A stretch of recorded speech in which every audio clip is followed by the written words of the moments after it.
The Sports Buffet podcast was spun off Talking High School Sports, a radio show that debuted on AM 1000 WKDE in Alta Vista. We then took our talents to mypodcast.com, and when that site folded, we brought it to youtube.com. So anything that we've done in the past, we still have for the most part, and we're going to bring it to you on our podcast site here on YouTube. So here is a flashback from the old days of Talking High School Sports and the Sports Buffet podcast. When debuting the first one-on-one with Bob Alvis for the year 2011, I thought to myself, who should be introduced to the public to where we can really see their inner child, so to speak?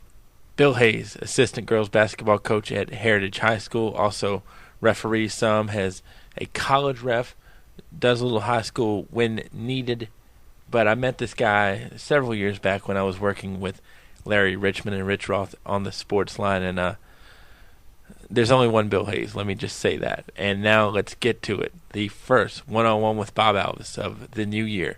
2011 opens with Bill Hayes on the Sports Buffet podcast. The first one-on-one with Bob Alvis of 2011 brings in Bill Hayes, assistant coach, former referee, sometimes still referee. So this should be fun. These are 11 questions that you probably never heard anywhere. Are you ready? Bring it on. All right. And I still referee. Number one, besides basketball season, your favorite thing about winter? Snow days. Okay. Number two, if you could change places with any person in history, who would it be and why? I lead such a great life. I'm not sure I'd want to change with anybody, but I think if I could, I would go with General Patton, just because I like the movie. All right. Number three, your favorite snack food? If pizza is not considered a snack food, then it would have to... It's not a snack food? Not a snack. Is French fry a snack food? What about pizza pockets? I'll take pizza pockets. Pizza pockets for 100. Are you talking pizza rolls more, say? Yeah, the pizza roll. And I think when you talk about a pizza roll, I think this is one where, yes, a generic is cheaper, but you really have to go with the brand name because the Tostinos, they've got a little more crunch, whereas if you go with a store brand, sometimes they're a little soggier. So I'm a little bit of a connoisseur. If we can get them to advertise, we will have you definitely model the Tostinos pizza rolls. Hidden talent? Well, since I am so famous, I'm not sure much is hidden about me, much like Tom Cruise. I am a writer. I used to play the violin, and I would say karaoke would be my hidden talent. You know, we have no theme music on the Sports Buffet podcast yet. Could you break out the old violin and give us a...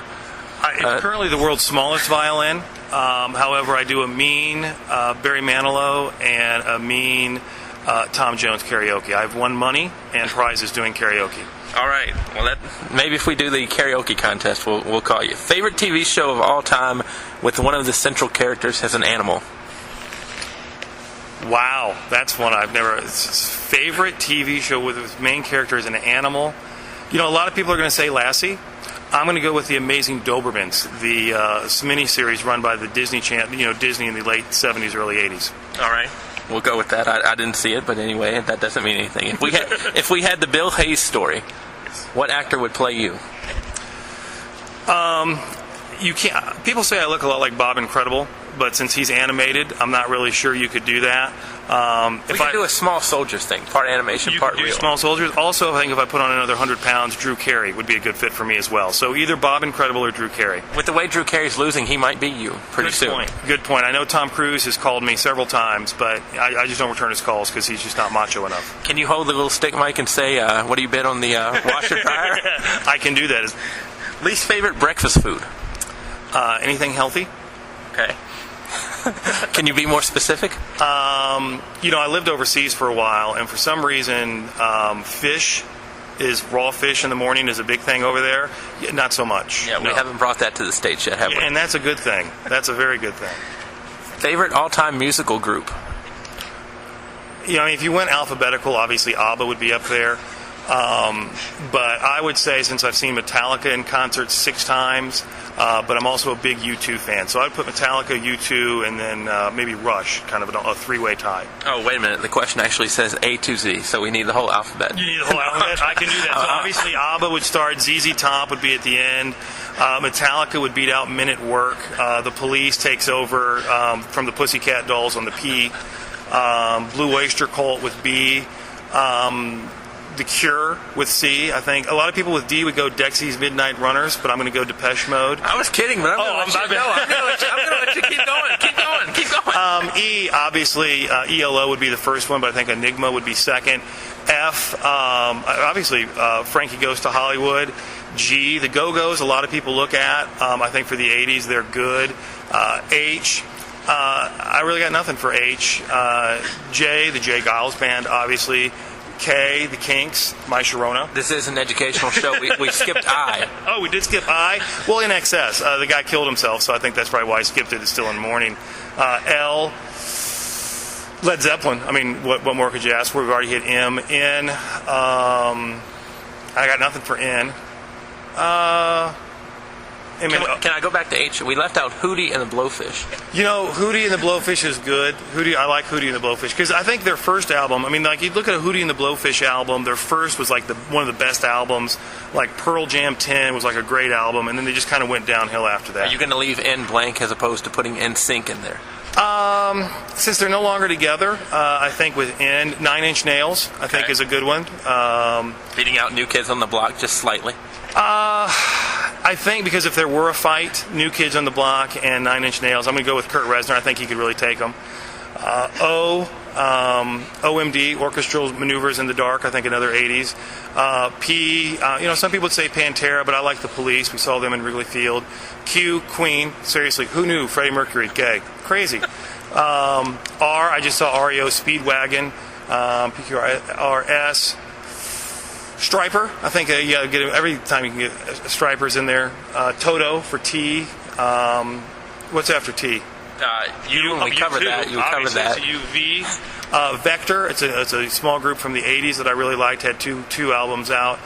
W, I'm going to go with Wang Chung because I like Dance Hall Days. I think it's a very underrated. X, the group X, actually. Y, yes, I enjoy. And then Z, we've talked about ZZ Top. Very impressive. I got to admit, I didn't see that one coming. You didn't see the animal characters coming. I didn't see that coming.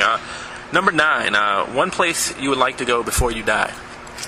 Wow, I've had a chance to travel all over the world. I think the 2 countries I'd like to go to, and one is actually a continent.